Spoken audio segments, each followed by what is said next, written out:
up. I'm black and blue.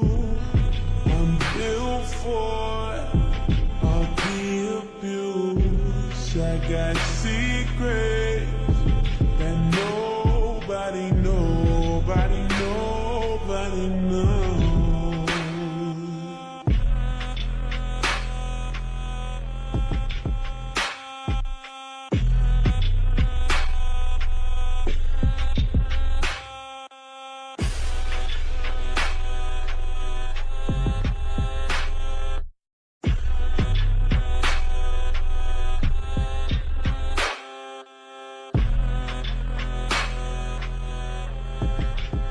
Jungkook, আমি তো already তোমারই। তারপরেও কেন এত জোর জবরদস্তি? তুমি তো জানো জোর জবরদস্তি করলে কষ্ট হয়। আর এটা আমার প্রথমবার ছিল, তারপরেও তুমি হ্যারাসলি আমাকে ছুঁয়েছো। এটা তো ভালো না জাঙ্কুক।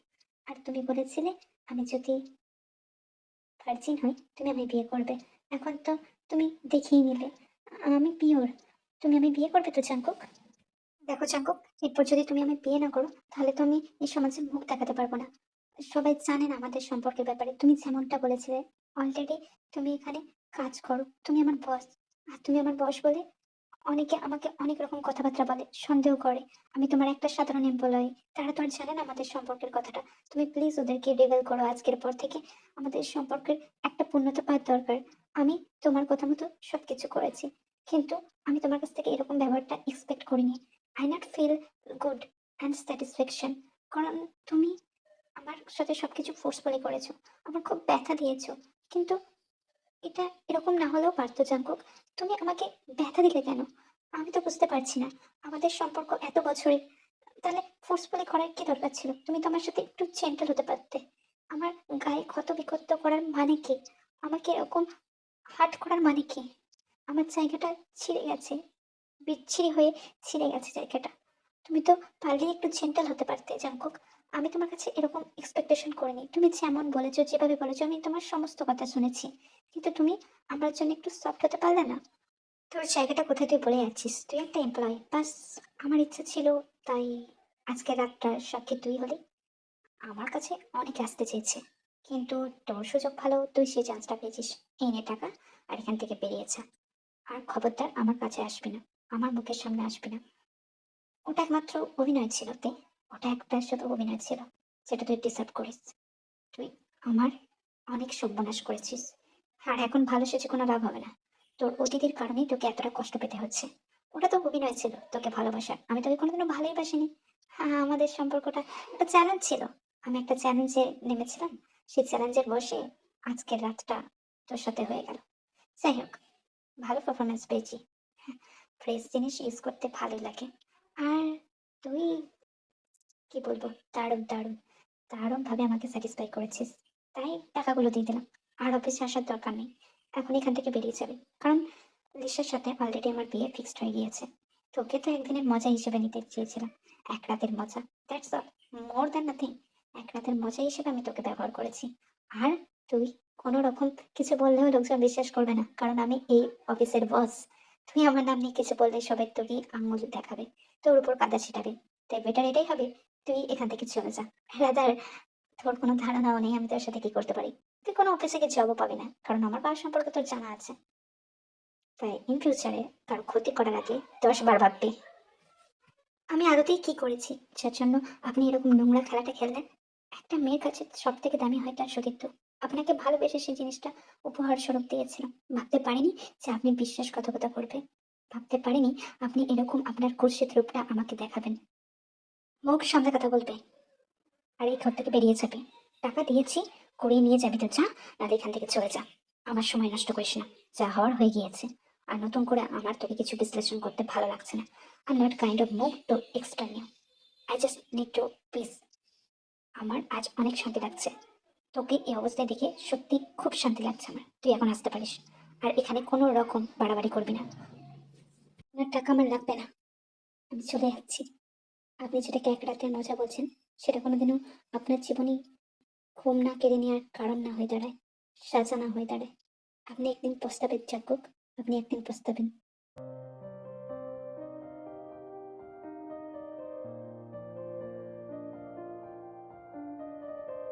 তাহলে সেন্সে ফিরলেন। আপনি এভাবে কেন আপনার জীবন নিতে চেয়েছিলেন জানতে পারি? জীবনে অনেক রকম প্রবলেম আসবে, তারপরে নিজের জীবন নিয়ে নেওয়ার কোনো সমাধান হতে পারে না। নেহাত আমি আপনাকে দেখেছিলাম, আপনি ঝাঁপ দিচ্ছিলেন জলে, সেখান থেকে যা হোক করে আপনাকে বাঁচিয়ে আনলাম। আপনি এবার নিজে বাঁচবেন, যে কোনো মুহূর্তে আপনাকে নিজেকে বাঁচতে হবে। আপনি কেন নিজেকে মারতে চাইছিলেন আমি জানি না, সে কারণ আমি জানতেও চাই না। শুধু একটা কথাই বলবো, জীবনে বেঁচে থাকাটাই সব থেকে বড় লড়াই। আমাদের জীবন আমাদের কাছে ভীষণ দামি। আপনি যে জীবন পেয়েছেন অনেকে সেই জীবনও পাচ্ছেন না। নিজের জীবনের রং, আহ্লাদ, সুখ হয়তো চলে যেতে পারে একটা সময়, কিন্তু আমাদের নিজেদেরকে নিজেদের সাথে থাকতে হয়। আর আপনি একটা চরম ভুল ডিসিশন নিয়েছিলেন। আপনি এখন নিজের মতো করে বাঁচবেন আমার সাথে। জীবনের রং যদি ফ্যাকাশে হয়ে যায় তারপর বেঁচে থাকার কোনো মানে হয় না। মানুষকে বিশ্বাস করে যদি ঠকতে হয় তার থেকে খারাপ কিছু আর হয় না।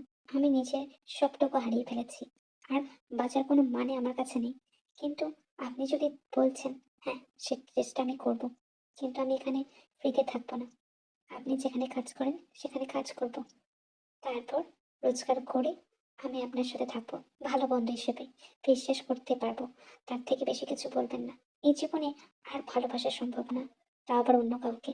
একজনকে ভালোবেসেছি, তাকেই ভালোবেসে যাব। সে যদি আমাকে ভুল বোঝে তাই বুঝুক। তার কারণেই তো বেঁচেছিলাম, কিন্তু সেও আমার বাঁচার কারণটা হলো না।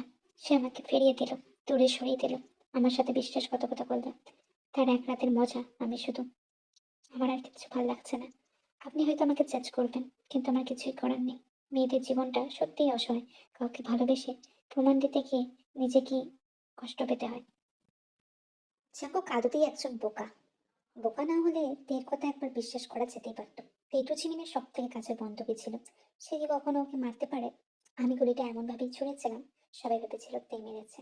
কিন্তু তে আর চিমিন ছাড়া সত্যিটা কেউই জানতো না। চাঙ্কু কোনোদিনই তের এক্সপ্লেনেশন শুনতে চাইনি, আর এই সুযোগটাকেই আমি কাজে লাগিয়েছিলাম। ভড়কে দিয়েছিলাম জাঙ্কুকের কানে তের নামে বিষ, ঢুকিয়ে দিয়েছিলাম আরো তিক্ততা। আর যার কারণস্বরূপ আজকে তের এই দশা হলো। জাঙ্কুকের দুশ্চিন্তা ওর বোনকে নিয়ে, এখনো সে আইসিইউতে ভর্তি, কিন্তু আমাদের চিন্তা নেই আর। তোমার আমার সম্পর্কের কথা কেউ জানবে না। আমি শীঘ্রই বিয়ে করবো ওকে। খালি তো বিয়ের ডেট আর ওয়েডিং নাইটে সমস্ত সম্পত্তি আমার নামে করে নেব, তারপর আমরা এখান থেকে চলে যাবো। জ্যাকব তার বিষাদগ্রস্ত জীবন নিয়ে মরুক জ্বলে পড়ে, তাতে আমার কোনো যায় আসে না। ভালোবাসতে হবে কোনোদিনই চাইনি, কিন্তু যখনই দেখলাম ওর সম্পত্তি আছে তাই প্রপোজালটা ফেরাতে পারি। আর এদিকে বেচারাতে ও তো সত্যিই ভালোবেসেছিল জাঙ্কুককে। জাঙ্কুক যে কেন ওকে ঠকালো জানি না। অবশ্য এখানেও আমার খেলা। এমন বিষ ঢুকিয়েছি, জাঙ্কুক কেন, জাঙ্কুকের বাবাও বিশ্বাস করতে বাধ্য হতো। আমি কখনোই ভাবতে পারিনি আমাদের প্ল্যানটা এত তাড়াতাড়ি সাকসেসফুল হয়ে যাবে। যাই হোক, খুব সাবধানে দেখো। কি জানি চাঙ্কুকের কানে পৌঁছে গেলে আমাদের খেল খতম। ওর যা পাওয়ার আমাদের শেষ করতে দুদিনও লাগবে না। এই বিষয়ে খতিয়ে দেখতে হবে। তবে আজ জিমিনের ডিসচার্জ, আমাকে ওখানে যেতে হবে, সুগাও আসবে।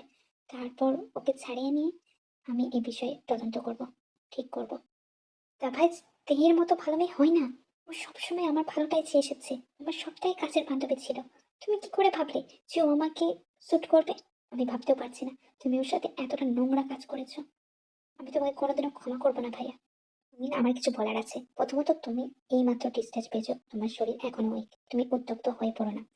তোমার ফিয়ান্সে আর জাকবের ভালো বন্ধু হয়তো আমার এখানে কিছু বলার আছে। তোমার দাদার কোনো দোষ নেই, সে তোমার শোকে শোকাহত হয়ে পড়েছিল, আর তার সুযোগ নিয়ে লিসা ওর মুখ কানে তের নামে বিষ ঢুকিয়েছিল, যার কারণবশত এই ঘটনাটা তোমার দাদা ঘটিয়ে ফেলেছে। কিন্তু ও নিশ্চয়ই আজকে ওর ভুল বুঝতে পেরেছে। ও তের কাছে গিয়ে ক্ষমা চেয়ে নেবে। দেখে আমরা খুঁজে বার করবো, আর লিসাকেও যোগ্য শাস্তি দেবো। তুমি চিন্তা করো না, শুধু তুমি এখন সুস্থ হয়ে ওঠো। দাঁড়াও দাঁড়াও, আমি একটু টেস্ট করে নিই। হুম, বাবরে, ভীষণ শান্ত। দাঁড়াও, আমি একটু টেস্টটা ব্যালেন্স করে নিই, তারপর সার্ভ করে দিন। হবি কোথায়? ওকে বলো এই ডিশটা সার্ভ করে দিতে। হবি চলে আসবে। তোমার কেমন লাগছে কাজ করতে এখানে? ভালো লাগছে, কিন্তু ছোটটার জন্য মনটা খারাপ। কি করছে কে জানে ঘরে একলা। যাই হোক, তাড়াতাড়ি কাজ সেরে ফেলতে হবে। হবি যে কদিন আমার সাথে এতটা থটফুল হইতে কথা বলেছে, আমাকে একটা বাঁচার সুযোগ দিয়েছে, আমি ভাবতেও পারি না। কিন্তু এই এই জিনিসটা খুব ভালো হয়েছে। শোনো না, হবিকে ডেকে দাও। হবিকে বলো আমার দরকার ওকে। হুম, আমি কাজ বাগিয়ে নিয়েছি, আমি তাড়াতাড়ি এখান থেকে চলে যাবো। আমার মেয়েটাকে দেখতে যেতে হবে। একটা খেয়ে দেখছি ছবি, ভালো খেতে হয়েছে গো। এই ডিশটা আমরা রাখতেই পারি আমাদের গেস্টদের জন্য। শোনো না তে, আমার একজনকে ভারী পছন্দ হয়েছে, নিশ্চয়ই বুঝতে পেরেছো। আয়ু, ওরা আমার সম্পর্ক অনেক দিনের। আমি চাই আমাদের বিয়েটা তাড়াতাড়ি ক্রিস্টানে নিতে। তুমি আর আমি আজকে একটু শপিং করতে বেরোবো, আর দোকানের কাজ ওরা সামলে নেবে, তুমি চিন্তা করো না। আর পুচকোটাও এখন ভালো আছে, তুমি আমার সঙ্গে যেতে পারবে তে? তাহলে ভালো হতো আর কি। না মানে বুঝতেই তো পারছো, বিয়ের শপিং মানে অনেক কিছু বাজার করতে হবে। আমি সেদিনই বুঝতে পেরেছিলাম যেদিন আপনি আয়ুতিকে এখানে কাজ দিয়েছিলেন।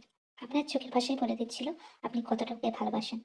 আমি খুব খুশি হয়েছি, আপনাকে আমি বড় ভাইয়ের মতো দেখি। আপনি আমার জন্য অনেক কিছু করেছেন, এখনো করছেন। আর এইটুকু কাজ আপনার জন্য আমি করতে পারবো না? অবশ্যই করতে পারবো, চলুন আমরা শপিং করে আসি, নাহলে অনেকটা আবার দেরি হয়ে যাবে। রাতে এসে ওকে খাওয়াতে হবে, তো সবকিছু মিলে অনেকটা কাজ আছে।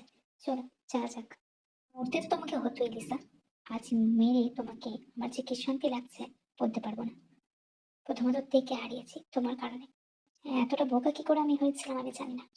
আমার বোনের প্রতিশোধও আমি নিয়েছি, শান্তি লাগছে, কিন্তু কিছু একটা খালি খালি অনুভব হচ্ছে। সুগা আর ঝিমিনের বিয়েরও শপিং আজকে আমরা করতে যাচ্ছি, কিন্তু সবকিছুর ভিড়ে আমার শরীরটাও খারাপ লাগছে। আমি কি করে সামলাবো নিজেকে? ওদেরও বিয়ে হয়ে যাচ্ছে, আমি দেখে হেলায় হারালাম। এত লুকিয়ে যাচ্ছিস কেন, কি হলো? আমাকে আর আয়ুকে শপিং করতে দে, আর তুই নিজের মতো কিছু কিনে নি তোর জন্য আর তোর বেবিটার জন্য। তা না করে তুই লুকিয়ে যাচ্ছিস, শপিং কেন করছিস না? কি হয়েছে, পরিষ্কার করে ছেড়ে খাস না। কি ভেবেছিলি নিজেকে লুকিয়ে নিয়ে আমার হাত থেকে মুক্তি পেয়ে যাবে? আমি এতদিন আইসিইউতে ভর্তি ছিলাম, তুই এসে কথা বলবি কোথায়? আমাকে তোর সাথে এসে কথা বলতে হচ্ছে কেন রে? তোর বান্ধবীর বিয়ে আগামী সপ্তাহে, আসতে হবে কি তোতে? ভাইয়ের সাথে তোর যাই হয়ে যাক, আমার সাথে তো তোর সম্পর্ক কোনোদিনও অবনতি ঘটেনি, তাই আমার বিয়েতে তোকে আসতেই হবে।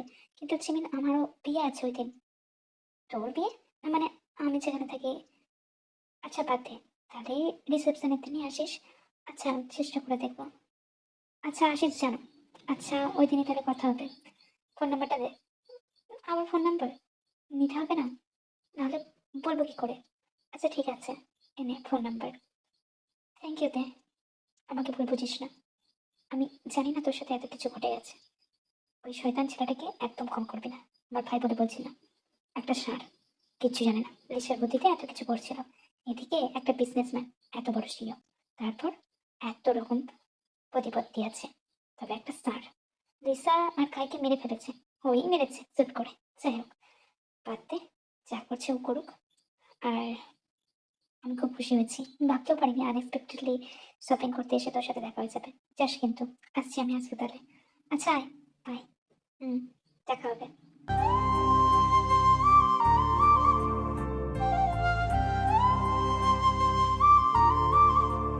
চাইলেও তোমার সঙ্গে যাওয়ার ক্ষমতা আমার নেই, আমি একটা কাপুরুষ। তোমাকে না বুঝে এসেছে তোমার সাথে, না, এই মুখ আর আমি তোমাকে দেখাবো না। তুমি বিয়ে করলে আমি নিজেকে শেষ করে দেবো। জীবনের বিয়েটা হয়ে যাক শুধু। তে, আমি আর আইয়ুব কিচ্ছু মনে করছি না, আমাদের বিয়ে তো হয়ে গেল। তুই যা, আর জিমিনের বিয়ে তো, চলে যা, কোনো ব্যাপার নেই। আর পুচকুটাকে নিয়ে যাস সাথে করে। ভালো থাকিস। জাঙ্কুক তোকে ভালোবাসে, ওই দিন শপিং মলে ওর চোখের জল দেখে বুঝে গিয়েছিলাম। ও ওর ব্যাপারে অনুতপ্ত, পারদিস ওকে একটা চান্স দিস, কারণ প্রত্যেকেই তো একটা চান্স ডিজার্ভ করে। তারপর তোর ব্যাপার, আমি চাই না আমার বোনটা সারা জীবন এরকম অসুখী হয়ে কাটাক, তারও একটা সঙ্গীত দরকার। জাঙ্কুক তার ব্যবহারের জন্য অনুতপ্ত, আর যদি একবার সরি বলে দেয় আগলে নিস, কারণ ও অনেকটা সহ্য করেছে তোকে ছাড়া। ওর জন্য হয়তো জীবন কঠিন ছিল, ওর নিজের গিল্টিতে ভুগছে, যা ওর চোখের জলই সেদিন বলে দিয়েছিল। আমি লক্ষ্য করেছিলাম। আর আইওয়ার আমি আছি, কোনো অসুবিধা হলে আমাদের কাছে চলে আসবি, আমাদের দরজা তোর জন্য সবসময় খোলা থাকবে। से ज्यादा इश्क होने लगा।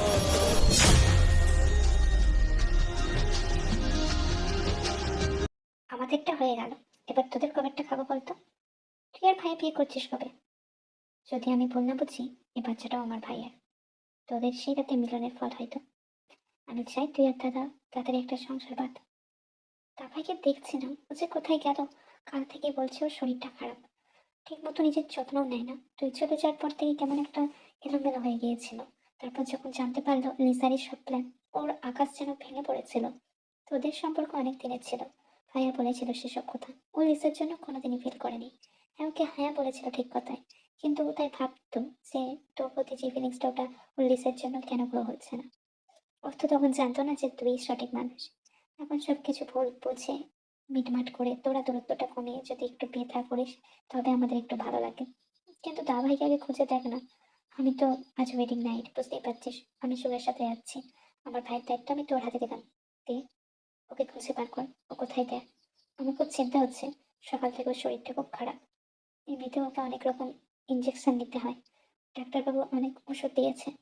আমার ভাইটা দিনকে দিন শুকিয়ে যাচ্ছে। তুই চলে যাওয়ার পর ও যেন প্রায় মৃতপ্রায় হয়ে গিয়েছে। ওর নিজের মধ্যে কোনো বাঁচার আশাই দেখতে পাচ্ছে না। আমার খুব খারাপ লাগে নিজের ভাইকে এরকম দেখতে। একটা ওকে চান্স কি দেওয়া যায় না তে? তুই চাইলেই তো দিতে পারিস। আমার ভাই তোকে তোকে ভালোবেসেছিল, সত্যি ভালোবেসেছিল, বিশ্বাস কর। তুই কি বুঝতে পারিসনি? ও কিন্তু তোকে সত্যি ভালোবাসতো। আমাকে যেতে হবে, তোর উপর ভাইয়ের দায়িত্ব দিলাম। बस तेनू चावा मैं हुण रवा हुण तेरो तेनू चांदे चांदे तेरे हुस्न ते मर दे ऐसे रोज की करिए सजना बोल हाँ तेरे এ, তুমি না থাকলে আমি মারা যাবো। আমার জীবন ভিক্ষা চাইছি তোমার থেকে। আমি বুঝতে পেরেছিলাম তুমি আমার শেষ আর তুমি আমার প্রথম ভালোবাসা, কিন্তু লিসা এমন ভাবে বলেছিল। আমার ভুল, আমি জানি। আমাকে একটা চান্স দেওয়া যায় না তে? আমাকে ছেড়ে যেও না, আমি একা হয়ে পড়েছি। কিন্তু জাকুক, আমি তো এক রাতেরই মজা ছিলাম, টাকাও দিয়েছিলাম আমায় তার জন্য। আমি চাই না, যদিও সেদিন তোমার দায়িত্ব আমার হাতে দিয়েছে, কিন্তু আমি পারবো না জাকুক, এত সহজে সবকিছু মেনে নিতে পারবো না। আমিও একটা মানুষ, আমাকে যেতে দাও। তুমি রেস্ট নাও, আমি আসি। আমার বাচ্চাটাকে দেখতে হবে।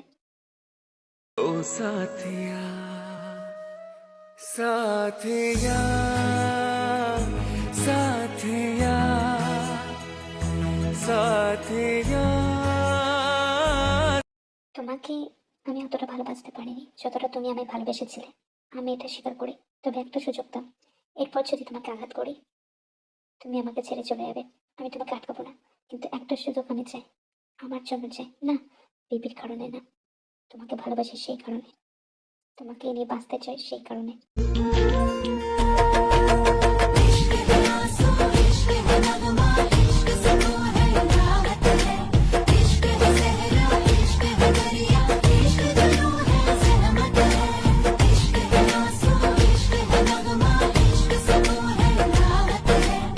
আমার পিচ্ছি পড়ে ছবিগুলো দেখছিলেন, কি সুন্দর দেখতে না? অবশ্য তো এই কারণেই হয়েছে, কি কিউট দেখতে হয়েছে, কি ভালো দেখতে হয়েছে, তাই না? পুরো আমার মতো। তা বলে তেরও ক্রেডিট আছে ভাইয়া। তুমি নিজের ক্রেডিট তোমার উপর নিও না। বাবুটার নাম ঠিক করেছো? হ্যাঁ, আমি করে নিয়েছি অলরেডি। আমার তেগু কি মা। তার মানে সবকিছুই তুই ঠিক করবি? হ্যাঁ, আপাতত এখন খেতে দে। এসেছিস বিয়ের পর বাড়িতে, তুইও খা, আমায়ও খেতে দে। তুই এখন স্নানে গেছে, ও আসবে একটু লেট করে। ততক্ষণ অব্দি তুই খা, আমি একটু ঘর দিয়ে আসি, দেখি ও কি করছে। অনেকটা দেরি হলো, আমরা একটু বেরোবো ভাবছিলাম, আর তুই যখন এসেছিস, আমার তেগু কি মাকে একটু খেয়াল রাখিস। আমরা অনেকদিন কোথাও যাই না। তুই এবারে রাজি হয়েছে, আস্তে আস্তে ওর অভিমানের পাথর গলছে। আমি এটাই খুশি, ও আমাকে একটা সুযোগ দিয়েছে, এটাই অনেক। আমি ওর সতীত্ব নিয়ে মজা করেছিলাম, ওকে আমি অনেক কষ্ট দিয়েছি। যাই হোক, তুই এখানে থাক, আমি আসি।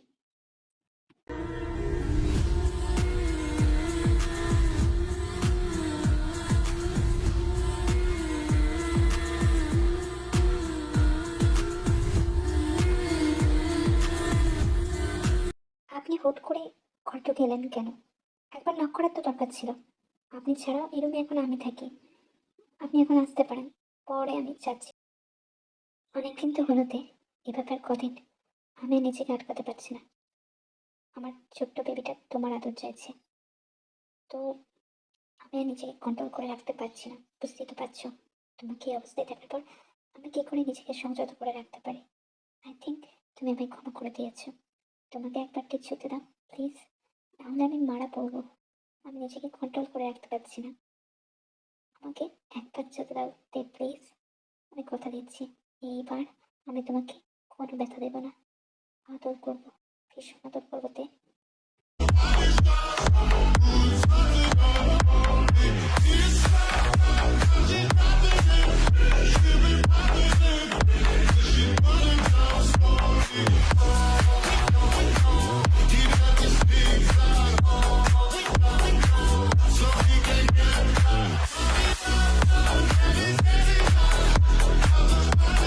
জাঙ্কুক, আমাদের একটা বেবি হয়েছে। সে যে কোনো মুহূর্তে ঘরে চলে আসতে পারে। হ্যাঁ, এটা কি এনাফ না? এতক্ষণ ধরে তোমার ইচ্ছে মতো তোমাকে করতে দিলাম, তারপরে তুমি বলছো জিমিন আছে বাইরে। আজকে দেখো কি জন্মদিন, আমাদের ওখানে যাওয়া উচিত।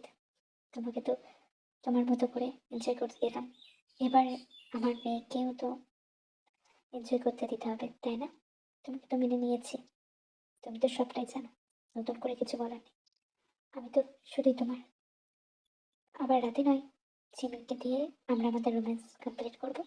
আপাতত দেখুকির বার্থডের জন্য যা যাক। على دمر زوج النقاء بتات ولد وإبهار كل القلوب تنامت في السنة فرحا بالحسن يبرق في حسن وإسراء জাঙ্কুক, আস্তে, এত জোর করো না, আস্তে আস্তে করো যা করো। আমি তো পুরোটাই তোমারই, এরপরেও কেন এত তোমার তাড়াহুড়ো? আছি তো আমি তোমার জন্য, তোমাকে সব রকম ভাবে প্লেজার দিতে। দেখি তোমার ছোট জাঙ্কুককে দেখি, একটু আদর করে দে, আমার ছোঁয়ালে ঠিক হয়ে যাবে। আমার এই আদর নিতে পারবে তো তোমার বেবি জাঙ্কুক? একবারতেই ঠোঁট ছুঁয়ে দিলেই সে কাবু হয়ে পড়ে। তোমাকে এরকম কাবু করতে আমার ভীষণ ভালো লাগে জাঙ্কুক। তে আমি তোমার কাছে চিরকৃতজ্ঞ। ও, খুব ভালো লাগছে তে, খুব ভালো লাগছে। এরকমই আদর করো। আহ, ভীষণ শান্তি লাগছে।